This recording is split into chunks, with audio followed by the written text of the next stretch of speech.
Et salut! Alors dans cette vidéo, on va tenter de résoudre un système en utilisant les matrices. Alors, voici notre système qu'on va appeler T, et on va tenter de déterminer en fait sa solution sous forme cartésienne, mais également sa solution sous forme paramétrique.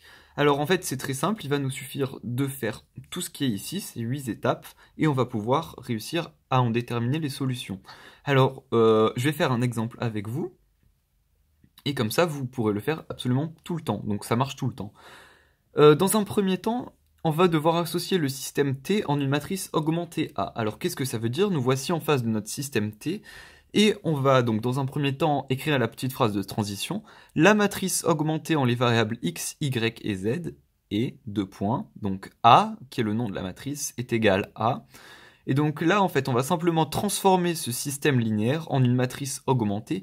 Donc pour rappel, une matrice augmentée, c'est à la fois la matrice des coefficients, qui est ici, donc ça, ce sont les coefficients, donc la matrice des coefficients, et la matrice des seconds membres, qui est ici. Alors en gros, rapidement, pour transformer un système en une matrice, là c'est comme si on avait un x plus un y plus un z égale 2, ben là on enlève le x et on met le 1 ici, le 1 on le met ici, le 1 on le met ici, et le 2 on le met ici. Pareil, là on a 2x, donc le 2 on le met ici, plus 1y, le 1 on va le mettre ici, plus 1z on le met ici, etc. Donc on va associer le système T en une matrice augmentée A, voilà ce on l'a fait ici, donc là c'est A est égal à tout ça. Donc là on met juste les variables x, y et z, parce que là les variables on voit x, y et z, voilà. Ensuite on va échelonner A, donc comment on échelonne A? Donc on écrit on échelonne, deux points, A équivaut à... Donc là, je vous laisse faire le calcul, on va pas faire le calcul. Là, l'idée, c'est vraiment pas de faire un calcul, c'est simplement de résoudre un système. Donc le calcul, c'est un truc un peu long, donc je vous invite à regarder d'autres vidéos pour bien comprendre. En tout cas, si vous échelonnez cette matrice-là, on retombe sur ça, donc sur cette matrice-là, donc qui est toujours la matrice A. Et donc, on va regarder si elle est compatible. Donc pour déterminer si elle est compatible, je vous invite à voir l'autre vidéo. Donc j'ai encore la feuille avec les explications. Alors, une matrice est compatible si elle n'a pas de pivot sur la dernière colonne. Donc on prend la dernière colonne de la matrice augmentée, à savoir la matrice des coefficients, et on regarde si elle a un pivot sur cette colonne. Alors, je vous invite encore une fois à voir la vidéo pour bien comprendre, enfin l'autre vidéo pour bien comprendre, mais les pivots ici, ce sont 1, moins 2, et c'est tout. Donc elle n'a pas de pivot sur la dernière colonne, donc elle est compatible. Donc oui, elle est compatible, donc la matrice est compatible. Si elle n'était pas compatible, on aurait simplement dit la matrice n'est pas compatible, donc le système T qui correspond à la matrice A n'a pas de solution. En effet, T et A sont exacts, enfin ça veut dire la même chose quoi. Donc la matrice est compatible, on va donc la réduire. On la réduit. Donc A équivaut à, je vous laisse faire le calcul évidemment, et on trouve à la fin du calcul cette matrice-là, 1, 0, 0, 1, etc. Donc ça c'est la matrice réduite. Une fois qu'on l'a réduit, qu'est-ce qu'on fait? On va identifier les variables libres. Alors encore une fois, je vais prendre la feuille de tout à l'heure. Les variables libres, donc aucun pivot sur une colonne de la matrice des coefficients. Donc on va regarder la matrice des coefficients qui correspond aux 3 premières colonnes de la matrice augmentée. Donc on prend cette matrice-là et on va regarder si elle a s'il y a une colonne qui n'a pas de pivot. Alors encore une fois, on va chercher les pivots, ça va aller plus vite. Donc là, il y a un pivot ici, et c'est tout. Donc on se rend compte que cette colonne-là n'a pas de pivot, donc la matrice possède une variable libre, donc qui est, enfin un paramètre libre qui est z. Donc il y a un paramètre libre, donc une infinité de solutions. La matrice possède une variable libre, donc le système possède une infinité de solutions. Alors si jamais il y avait une seule solution, vous aurez simplement retransformé la matrice en un système et vous l'aurez résolu. Donc c'est un peu ce qu'on va faire ici.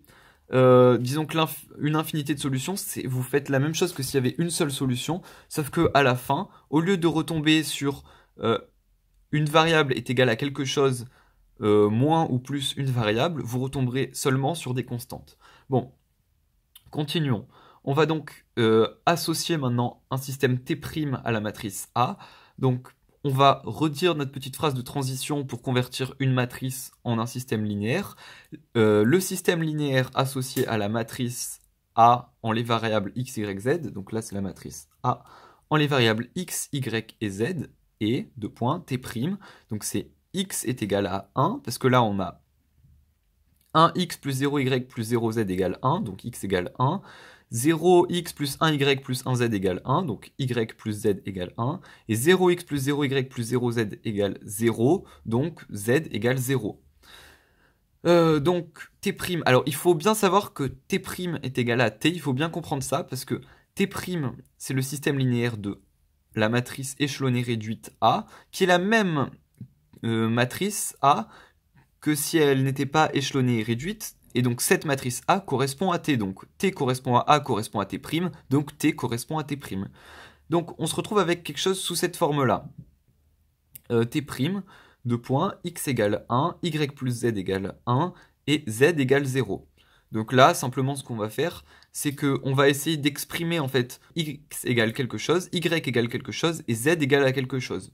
Donc là, on a x est égal à 1, y est égal à, je passe le z de l'autre côté, donc 1 moins z, et z égale 0, donc on pourrait le mettre, mais on va pas en parler, parce qu'il est nul. Ensuite, on va donc déterminer maintenant la solution sous forme cartésienne.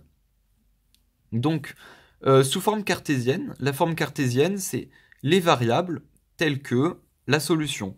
Donc, la solution est égale à x plus y plus z pour les variables qui appartiennent à R3 parce qu'il y a 3 variables, telles que, donc là on l'a ici, x est égal à 1 et y est égal à 1 moins z.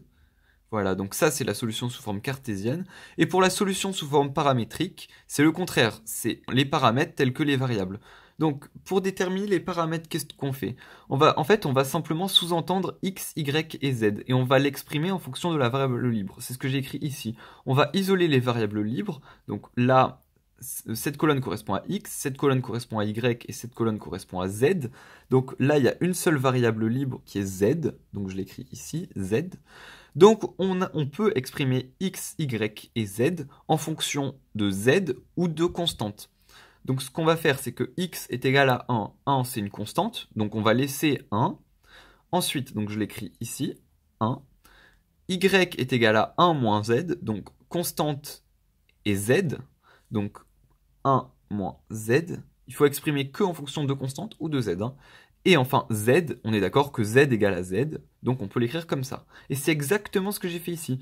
La solution, c'est 1 moins z, z, donc que des constantes ou des variables libres ici, appartenant à R3. Pourquoi R3? Parce que on est d'accord que x, y, dans le système linéaire du début, x, y et z, il y avait 3 variables, donc appartenant à R3, telles que... Donc là, on l'exprime en fonction d'une seule variable, telle que z, parce que là, on n'a que des z là-dedans, telle que z appartient à R. Attention, si on devait exprimer en fonction de... si y était un paramètre libre, on aurait mis, par exemple, 1 moins y, je dis n'importe quoi, appartenant à R3, tel que z et y appartiennent à R2, parce que là, il y aurait eu 2 variables, mais là, il n'y en a qu'une seule, donc on met appartient à R. C'est comme si je mettais R1, voilà. Voilà, donc j'espère que vous avez bien compris. Donc maintenant, vous savez normalement résoudre un système en utilisant les matrices. J'espère que cette vidéo vous aura aidé. Si oui, n'hésitez pas à l'aimer.